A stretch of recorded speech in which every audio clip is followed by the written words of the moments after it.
Hi friend, welcome to game of winning. आज की इस वीडियो में काफ़ी सारी इंटरेस्टिंग अपडेट्स होने वाली हैं, स्पेशली रेसलमेनिया 42 को लेकर के, Roman Reigns versus Cody roads के मैच को लेकर के काफ़ी कुछ होने वाला है। तो वीडियो शुरू से लेकर लास्ट तक जरूर देखिएगा और हाँ, पसंद आए तो लाइक करे बिना बिल्कुल ही मत जाइएगा। सबसे पहले बात कर लेते हैं फॉर्मर चैंपियन टिफनी स्ट्रैटन के बारे में। जैसा कि टिफनी स्ट्रैटन जेड कारगिल के खिलाफ टाइटल हारी, उसके बाद से वो WWE में दिखाई नहीं दी हैं। अब रिपोर्ट में तो कहा जाता है कि उनको इंजरी हुई थी, क्या इंजरी हुई थी वो पता नहीं, अनडिस्क्लोज इंजरी कह के बोला जाता है कि उस वजह से वो बाहर चल रही हैं। बट अब रिपोर्ट ऐसी है कि टिफनी स्ट्रैटन रिटर्न के लिए तैयार हैं और वो कभी भी वापसी कर सकती हैं, क्योंकि रेसलमेनिया 42 से पहले टिफनी स्ट्रैटन को काफ़ी ज़्यादा दिखाया जाएगा। इट मीन्स वो रेसलमेनिया 42 को हेडलाइन करेंगी। वहीं मुझे लगता है कि रॉयल रंबल से अच्छा रिटर्न करने के लिए और कोई ऑप्शन नहीं हो सकता है। क्या हो सकता है, तो चांसेस ऐसे हैं कि टिफनी स्ट्रैटन रॉयल रंबल में सरप्राइज एंट्री करती हुई दिखाई दे सकती हैं। अब देखना ये होगा कि वो रेसलमेनिया 42 में किसके अगेंस्ट मैच लड़ती हुई दिखाई देती हैं। क्या वो टाइटल मैच में दिखाई देती हैं, क्या वो जेड कारगिल के साथ ही रीमैच में दिखाई देती हैं, क्योंकि कारगिल जब से चैंपियन बनी है उनको लेकर के कुछ खास WWE दिखा नहीं पा रही है। नेक्स्ट बात कर लेते हैं वुमेन्स इंटरकॉन्टिनेंटल चैंपियनशिप के बारे में। करंट में Becky Lynch as a intercontinental champion दिखाई दे रही हैं। वुमेन्स इंटरकॉन्टिनेंटल टाइटल को 1 साल कंप्लीट हो चुका है। इस टाइटल की एनिवर्सरी है, तो इससे जुड़ी कुछ बातें कर लेते हैं। अब तक 3 टाइटल होल्डर रहे हैं WWE में इसके, जो कि हैं Lyra Valkyria, Becky Lynch, Maxxine Dupri. Becky Lynch अब तक टोटल 171 डेज के साथ सबसे ज़्यादा दिनों तक चैंपियन रही हैं। ये मैं यहाँ कंबाइंड डेज की बात कर रहा हूँ।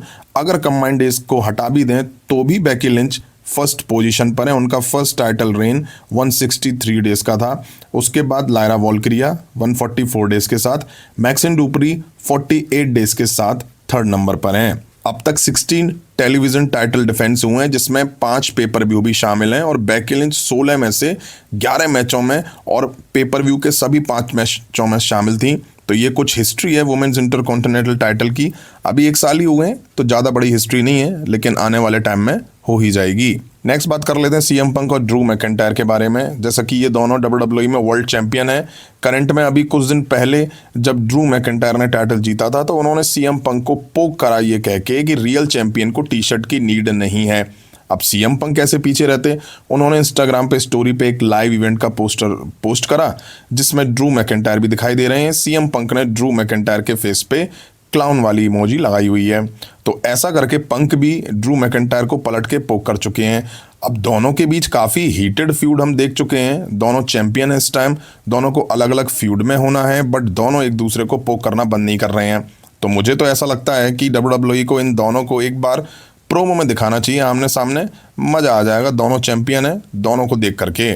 नेक्स्ट बात कर लेते हैं WWE अनरियल 2.0 के बारे में। सीएम पंक ने इसको लेके कुछ कहा है। सीएम पंक कहते हैं, मैंने WWE अनरियल सीजन 2 में पार्ट लेने से मना कर दिया था। मुझे पता है कि वो मुझसे इसके इंटरव्यू के लिए कह रहे थे और मैं बार बार कह रहा था नहीं नहीं, मैं वहाँ नहीं रहूँगा, और हमने कभी इंटरव्यू किया भी नहीं है, इसलिए मुझे नहीं पता कि मैं अनरियल 2.0 में होने वाला हूँ या नहीं होने वाला हूँ।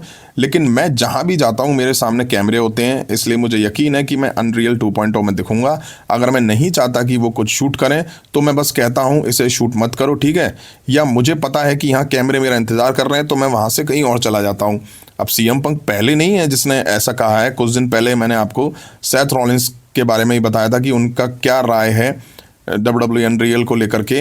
वहीं पॉल हेमन तो काफ़ी पहले कुछ कह चुके हैं। ड्रू मैकिंटायर ने भी शायद कुछ कहा था। इससे क्लियर है कि सुपरस्टार नहीं चाहते ऐसा कुछ भी हो। WWE और नेटफ्लिक्स की डील के चक्कर में सुपरस्टार को ये सब करना पड़ रहा है और ये सब हो रहा है। सुपरस्टार WWE के कॉन्ट्रैक्ट में हैं, इसलिए जो WWE चाहेगी वो उनको करना पड़ेगा। नेक्स्ट बात कर लेते हैं रेसलमेनिया 42 को लेकर कुछ बड़ा सामने आया है। क्या Cardi Rhodes versus Roman Reigns part 3 अब स्क्रैप हो चुका है? क्या ये मैच अब रेसलमेनिया 42 में इन दोनों के बीच नहीं होगा? जैसा कि ड्रू मैकिंटायर अनडिस्प्यूटेड चैंपियन बने, उसके बाद से काफ़ी कुछ उथल पुथल हो गया है। मेरा मतलब है कि शेक हो गया है। रेसलमेनिया 42 को लेके जो प्रेडिक्टेबल दिखाई दे रहा था वो ड्रू मैकिंटायर के चैंपियन बनने के बाद अनप्रेडिक्टेबल हो चुका है। रिपोर्ट्स कहती हैं this whole WrestleMania change on Wednesday of last week when they made the decision to go with the Drew McIntyre title win that was not decide until Wednesday.